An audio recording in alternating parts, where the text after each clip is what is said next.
عزیز طلبہ، آج کے اردو کے سبق میں ہم دیکھیں گے سبق کی تیاری کہ سبق کو ہم نے کس طرح سے تیار کرنا ہے، کیونکہ سبق میں شارٹ کویسچن بھی ہیں، ایم سی کیوز بھی ہیں، نثر پاری کی تشریح بھی ہے، سبق کا خلاصہ بھی ہے، تو ساری چیزوں کو ہم ون بائی ون دیکھیں گے۔ سبق کی تیاری میں جب ہم سبق کو پڑھیں تو اس کا بغور مطالعہ کریں، الفاظ کے معنی ساتھ ساتھ دیکھیں، یاد کریں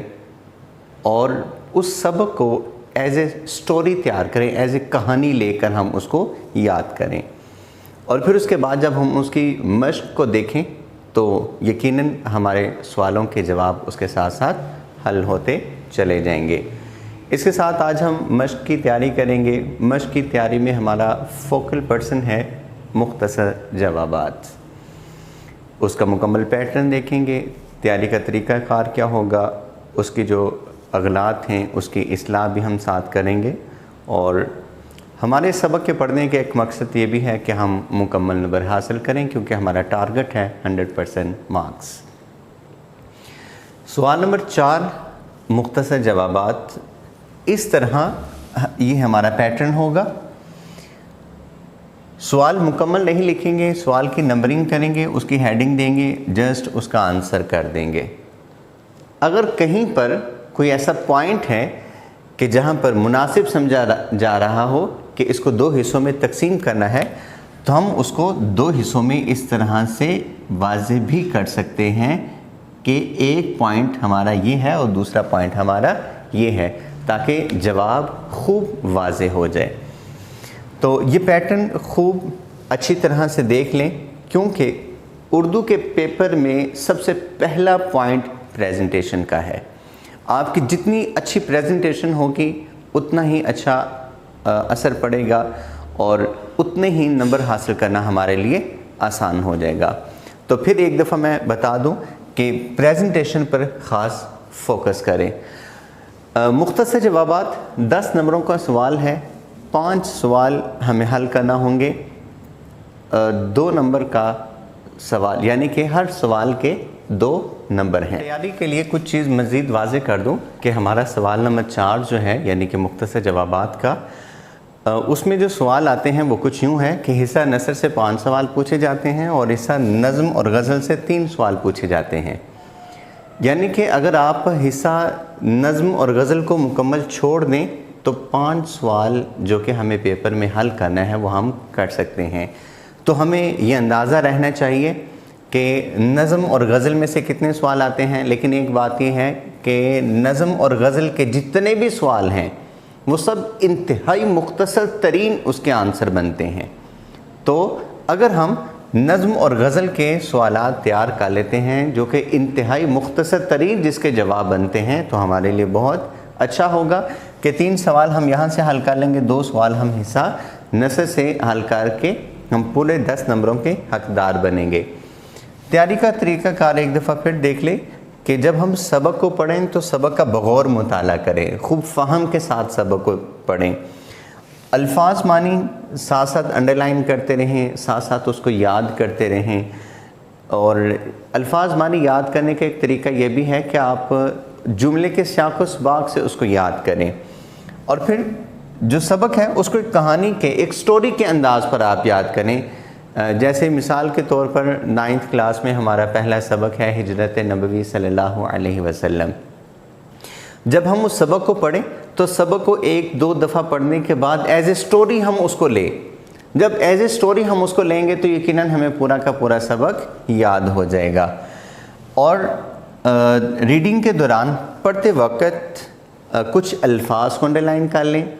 کچھ ایم سی کیوز کو انڈرلائن کر لیں، کچھ شارٹ کویسچن کو انڈرلائن کر لیں، تاکہ جب دوسری دفعہ ہم پڑھ رہے ہیں مشق کا مطالعہ کرنے کے بعد تو ہمیں فوراً سے پتہ چل جائے کہ اس ایم سی کیوز کا آنسر یہ ہے اور اس سوال کا جواب یہ ہے۔ اس طرح ہمیں جواب یاد کرنے میں بھی آسانی رہے گی اور جواب تلاش کرنے میں بھی آسانی رہے گی۔ اس کے بعد مشق ہے، مشق کیسے تیار کریں، اس میں ایم سی کیوز ہیں، فلنگ دا بلینکس ہے، خالی جگہ ہے، مختصر جوابات ہیں، مذکر مونس ہیں،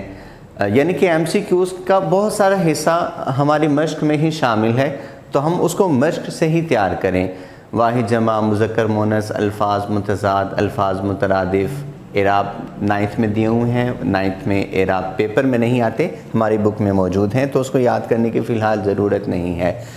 پھر اسی طرح نثر پارے کی تشریح، وہ بھی ہماری مشق کا حصہ ہے، اس کو بھی خوب ہم تیار کریں گے۔ مختصر جوابات کے حوالے سے ایک بات اچھی طرح ذہن نشین کا لینی چاہیے کہ جواب ٹو دی پوائنٹ ہو، مختصر،